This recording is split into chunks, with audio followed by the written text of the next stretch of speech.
ಹೇಳೋ ತಾತ್ಪರ್ಯ ಏನು? ಅವರು ಹಗಲು ರಾತ್ರಿ ಪ್ರತಿ ಹಳ್ಳಿ ಹಿಡ್ಕೊಂಡು ಪ್ರತಿ ನಗರ ಹಿಡ್ಕೊಂಡು ಎಲ್ಲ ಸೃಷ್ಟಿ ಮಾಡ್ತಕ್ಕಂಥ ನಾಯಕರು, ಇಷ್ಟೆಲ್ಲ ಅಭಿವೃದ್ಧಿ ಮಾಡಿದವರು. ನಾವು ಇವತ್ತು ಅವರಿಗೆ ಕೇವಲ 800-900 ಓಟ್ಲಿಂದ ಇವತ್ತು ಸೋಲಕ್ಕೆ ಅವೆಲ್ಲ ಕಾರಣೀಭೂತರಾಗಿತ್ತು.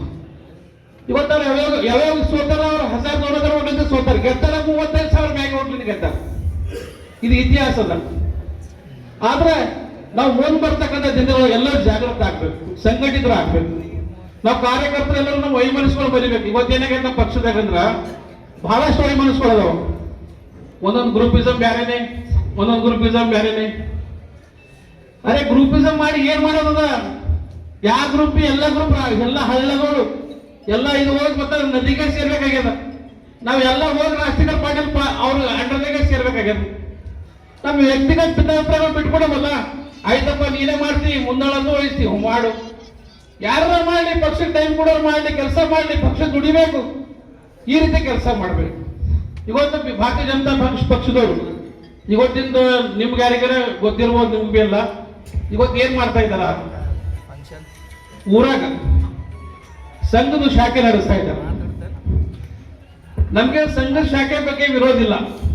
ಆದ್ರೆ ಅವರೇನು ಮಾಡ್ತಾ ಇದ್ರೆ ತಲೆಗೇನು ತುಂಬ್ತಾ ಇದಾರೆ? ಹುಡುಗರಿಗೆ, ಸಣ್ಣ ಸಣ್ಣ ಹುಡುಗರಿಗೆ ತಲೆ ತುಂಬ್ತಾ ಇದ್ದಾರ.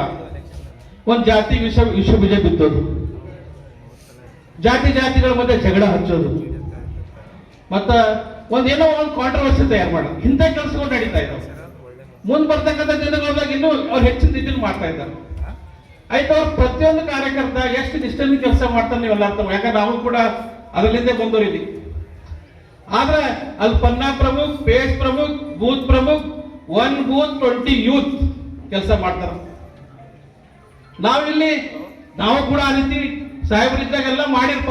ಅವರೆಲ್ಲ ಪ್ರತಿಯೊಂದು ಊರಿಗೆ ಹೋಗಿ ಬೂತ್ ಎಲ್ಲ ಮಾಡಿಸಿ ಎಲ್ಲ ಮಾಡಿದ್ವಿ. ಆದ್ರೆ ಕೆಲಸ ಮಾಡಕ್ಕೆ ಯಾರು ರೆಡಿ ಇಲ್ಲಲ್ಲ. ನಾವು ಕೆಲಸ ಮಾಡ್ಬೇಕಲ್ಲ. ಇವತ್ತು ಎಲೆಕ್ಷನ್ ಬಂದಾಗ ಸಾಹೇಬರು ಬಂದಾಗ ಬರೋದು ಮತ್ತೆ ಹೋಗೋದು, ಅವರೇ ಎಲ್ಲ ಕಳಿಸ್ಬೇಕು.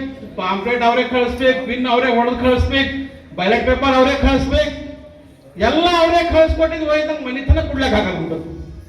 ಇದು ನಾಚಿಕೆ ಬರೋದು ಮಾತಾಡಲ್ಲ. ನಮ್ಗೆಲ್ಲ ಥೋಡೆ ವಿಚಾರ ಮಾಡ್ಬೇಕು. ಇವತ್ತು ಬ್ಯಾಲೆಟ್ ಪೇಪರ್ ಮೇಲೆ ಹೋಗಿ ಮುಡ್ಸಕ್ಕಾಗಲ್ಲ. ಯಾಕೆ ಇವೆಲ್ಲ ಬೇಕು? ಅದೇ ಯಾವ್ದು ಡಂಬರಾಟ ಮಾಡೋ ಕಾರ್ಯಕರ್ತರ ಅವಶ್ಯಕತೆ ಇಲ್ಲ. ದಯವಿಟ್ಟು ತಪ್ಪು ತಿಳ್ಕೊಬೇಡ. ಯಾರು ಅಂತ ಪೈಲೆ ಬಿಟ್ಟು ಹೋಗ್ಬೇಕು. ಪಾರ್ಟಿ ನಿಷ್ಠಾವಂತ ಯಾರ ಏಕನಿಷ್ಠಿದವ್ರು ಪಾರ್ಟಿ ಆಗಿರ್ಬೇಕು. ಅಷ್ಟೇ ಅಲ್ಲ, ಇವತ್ತು ಕಾಂಗ್ರೆಸ್ ಪಕ್ಷದ ಇತಿಹಾಸ, ಕಾಂಗ್ರೆಸ್ ಪಕ್ಷ ಏನ್ ಮಾಡಿದೆ 50 ವರ್ಷದಲ್ಲಿ ಅಂತ ಕೇಳ್ತಾ ಇದ್ದಾರೆ. ಇವತ್ತು SC ST OBC ವರ್ಗದ ಜನರಿಗೆಲ್ಲ ಮಳೆ ಮಾಡ್ತಾ ಇದ್ದಾರೆ. ಅವ್ರು ಇವತ್ತು ಮೊನ್ನ ಒಬ್ಬರು minister, X deputy CM Govind Karjol ಸಾಹೇಬರು ಬಂದು ಮಾದಿಗ ಸಮಾಜಕ್ಕೆ ವೋಟ್ ಬ್ಯಾಂಕ್ ಮಾಡ್ಕೊಡೋರು ಕಾಂಗ್ರೆಸ್ ಅಂತ ಹೇಳ್ತಾರೆ. ನಾಚಿಕೆ ಬರ್ಬೇಕು ಅವ್ರಿಗೆ. ಯಾಕಂತ ಹೇಳಿದ್ರ 1947 ಸ್ವತಂತ್ರ ಆಗಿದ್ದು, ಭಾರತ ಸ್ವತಂತ್ರ ಆಗಿ ಮ್ಯಾಗ ಹ್ಯಾಂಗ ಒಂದ್ ಮನಿ ಕಳ್ಳಂಟಿಗೆ ಆದ್ರೆ ಒಂದ್ ಮನಿಗೆ ಸುಧಾರಿಸ್ಲಕ್ಕೆ 15-20 ವರ್ಷ ಬೇಕಲ್ಲ. ಸ್ವತಂತ್ರ ಆಗಿದ ಹೊತ್ತಿಗೆಲ್ಲ ಬದ್ಕೊಂಡು ಹೋಗಿರೋ ಅಂಗ್ರೇಜ್ದವ್ರು. ಅವಾಗ ಕಾಂಗ್ರೆಸ್ ಸಂಘಟಿತ ಮಾಡಬೇಕು, ದೇಶ ಬಲಿಷ್ಠ ಮಾಡಬೇಕು, ದೇಶದಾಗ ಸಂಘಟಿತ ಮಾಡಬೇಕು, ಉದ್ಯೋಗ ಸೃಷ್ಟಿ ಮಾಡಬೇಕು, ಕೃಷಿಕ್ ಉದ್ಯೋಗ ಕೊಡಬೇಕು, ಎಲ್ಲರಿಗೂ ಏನಪ್ಪಾ ಅಂದ್ರೆ ಒಂದು ಒಳ್ಳೆ ಕ್ರಾಂತಿಕಾರಿ ಹೆಜ್ಜೆಗಳು ಇಡಬೇಕಾಗಿದ್ದ ಸಮಸ್ಯೆ, ಜ್ವಲಂತ ಸಮಸ್ಯೆಗಳಿದ್ದು, ಜಾತಿ ಮಧ್ಯೆ ಅನೇಕ ಜಗಳಗಳಿದ್ದು, ಪ್ರಾಂತೀಯ ಜಗಳಗಳಿದ್ದು, ಇಂಥ ಎಲ್ಲ ಸರಿ ತೂಗಿಸ್ಕೊಂಡು ಕ್ಷೀರ ಕ್ರಾಂತಿ ಮಾಡಿದ್ರು, ಪಂಚವಾರ್ಷಿಕ ಯೋಜನೆಗಳ ಮುಖಾಂತರ ಮಾಡಿದ್ರು, ಕೈಗಾರಿಕೆ ಅಭಿವೃದ್ಧಿ ಮಾಡಿದ್ರು, ಅನೇಕ ಆಯೋಗಗಳ ರಚನೆ ಮಾಡಿದ್ರು. SC ST ಯಾರು ಹಿಂದುಳಿದವರು ಅದಾರ, ಯಾರು ತುಳಿತಕ್ಕೊಳಗಾದ ಆದವರು ಇದಾರ, ಅಸ್ಪೃಶ್ಯರಿದಾರ, ಅವ್ರಿಗೆ ಮೇಲ್ ತರ್ತಕ್ಕಂಥ ಕೆಲಸ. ಇವತ್ತು ಸಂವಿಧಾನವನ್ನು ಸರಿಯಾಗಿ ಇಂಪ್ಲಿಮೆಂಟ್ ಮಾಡಿದವರು ಯಾರಾದ್ರೂ ಇದ್ದವರು ಕಾಂಗ್ರೆಸ್ ಪಕ್ಷ. ಅವ್ರಿಗೆ ನೌಕರಿಯಲ್ಲಿ ಮೀಸಲಾತಿ ಕೊಟ್ಟರು, ಉದ್ಯೋಗದಲ್ಲಿ ಮೀಸಲಾತಿ ಕೊಟ್ಟರು, ಶಿಕ್ಷಣದಲ್ಲಿ ಮೀಸಲಾತಿ ಕೊಟ್ಟರು, ಅವ್ರಿಗೆ ಹಾಸ್ಟೆಲ್ ವ್ಯವಸ್ಥೆ ಮಾಡಿದ್ರು. ಇವತ್ತೆಲ್ಲವನ್ನು ಮಾಡಿ ಸರಿ ಸಮಾನವಾಗಿ ಬರಬೇಕು. ಇವತ್ತು ಯಾರಿಗೆ 1000 ಎಕರೆ ಜಮೀನ್ ಇದೆ, ಆ ಜಮೀನೆಲ್ಲ ಕಸ್ಕೊಂಡು ಬಡು ಬಗ್ರಿಗೆ ಹಂಚಿದ್ರು. 3 ಎಕರೆ ಜಮೀನ್ ಟೆನೆಟ್ ಅಂತ ಬಂದಿತ್ತು. ಇವತ್ತು ಎಷ್ಟು ಮಂದಿಗಳ ಜಮೀನು ಸಿಕ್ಕವ್ರು ಒಳ್ಳೆ ರೀತಿ ಮಾಡಿ ಉಡ್ತಾ ಇದ್ದಾರೆ.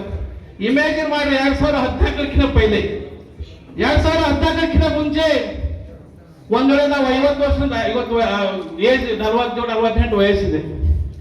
ನಾ ಸಣ್ಣದಿರ್ಲಕ್ ನೋಡ್ತಿದ್ದ ನಮ್ಮ ಊರಾಗೆಲ್ಲ. ಆಯ್ತು, ಸಣ್ಣದಿರ್ಲಕ್ಕೆಲ್ಲ ನೋಡ್ತಿದ್ದ.